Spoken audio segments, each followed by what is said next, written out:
Hello friends, આપણને ઘણી વખત એક પ્રોબ્લેમ થતો હોય છે બ્લાઉઝમાં. આપણે જ્યારે પણ આવી રીતે મેઇન ફેબ્રિક છે એને અસ્તર ઉપર આપણે જોઈન્ટ કરતા હોઈએ છીએ ત્યારે 0.25 ઉપર આપણે જે સિલાઈ મારીએ છીએ એમાં પ્રોબ્લેમ થાય છે, ખૂંચ આવે છે કાપડમાં ક્રીઝ પડી જાય છે, વારે વારે ખોલવું પડે છે, વારે વારે લગાવવું પડે છે. તો એના માટે એક સ્માર્ટ ટ્રીક સમજાવું છું તમને. તો એના માટે પહેલા તો અસ્તરને પ્રેસ કરી લેવાનું છે આપણે પ્રોપર. કોઈ પણ જગ્યાએ કોઈ ક્રીઝ ના હોવી જોઈએ.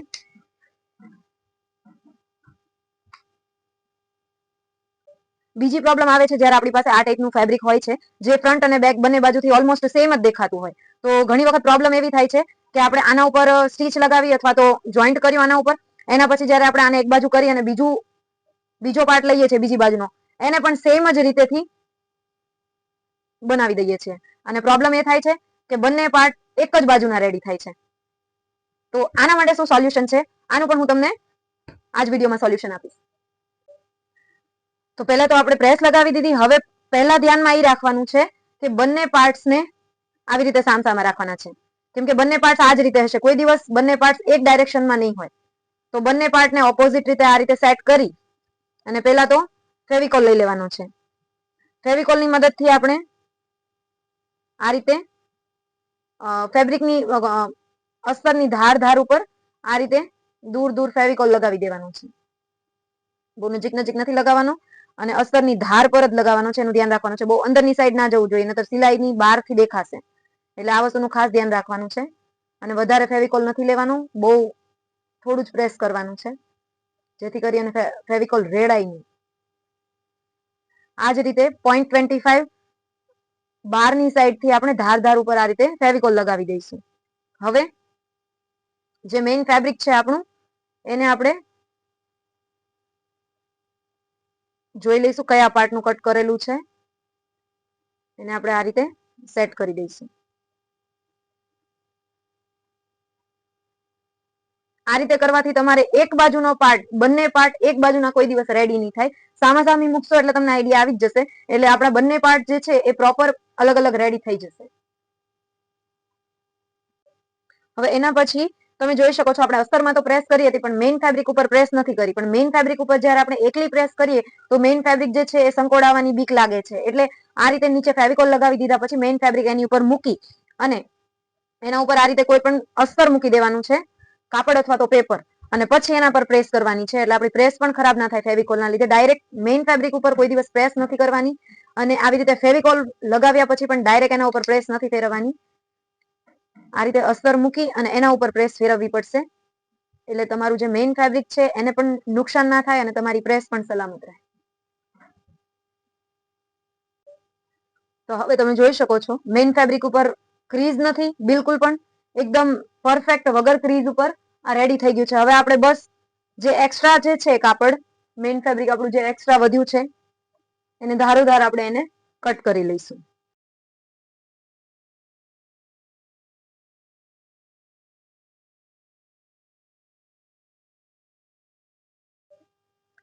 તો તમે જોઈ શકો છો આપણો જે પાર્ટ છે એ અસ્તર ઉપર લાગી અને એકદમ કમ્પ્લીટ રેડી થઈ ગયો છે. ક્યાંય પણ કોઈ પણ ક્રીઝ દેખાતી નથી. અને જ્યારે આપણે આનું આઉટફિટ બનાવીએ, જ્યારે પણ આનું મેઇન આઉટફિટ રેડી થશે ત્યારે એકદમ પરફેક્ટ ફિનિશિંગ સાથે પૂરું રેડી થશે. કોઈ પણ જગ્યાએ તમને કાપડમાં ક્રીઝ નહીં જોવા મળે, જેનાથી જે ઓલમોસ્ટ ઘણાને બગલમાં જે પ્રોબ્લેમ આવે છે એ તો આપણે બ્લાઉઝ માસ્ટર ક્લાસમાં સોલ્વ કરવાના જ છીએ. પણ ઘણી વખત પ્રોબ્લેમની સાથે સાથે જે આપણે અસ્તર લગાવીએ છીએ એની જે ક્રીઝ છે એ બી દેખાતી હોય છે. તો એ પણ ખૂબ જ ગંદુ લાગે છે. બ્લાઉઝમાં એક પોઈન્ટ જે છે એ જાણવા ખૂબ જ જરૂરી છે. આવા એક પોઈન્ટ્સને તમે કવર કરશો તો તમારું જે આઉટફિટ છે એકદમ પરફેક્ટ રેડી થશે. તો આ જ પ્રકારના નાની ટિપ્સ એન્ડ ટ્રિક્સ જોવા માટે તમે સબસ્ક્રાઇબ કરો મારી ચેનલને. અને જો તમને ગમ્યું હોય તો લાઈક કરો મારા વિડીયોને, અન્ય સાથે શેર કરો. ત્યાં સુધી આપણે આના બધા બીજા પાર્ટ જે છે એને કટ કરી લઈએ.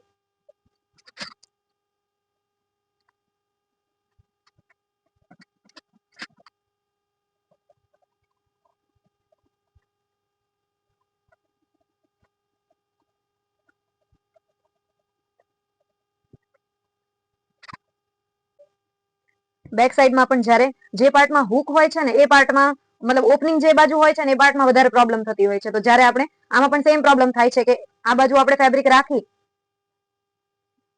આ રીતે જો અટેચ કરી દીધું, પછી આને આપણે સાઈડ પર કરી અને બીજો જે પાર્ટ છે એ પણ સેમ જ ડાયરેક્શનમાં રાખી એના ઉપર અટેચ કરી દઈએ.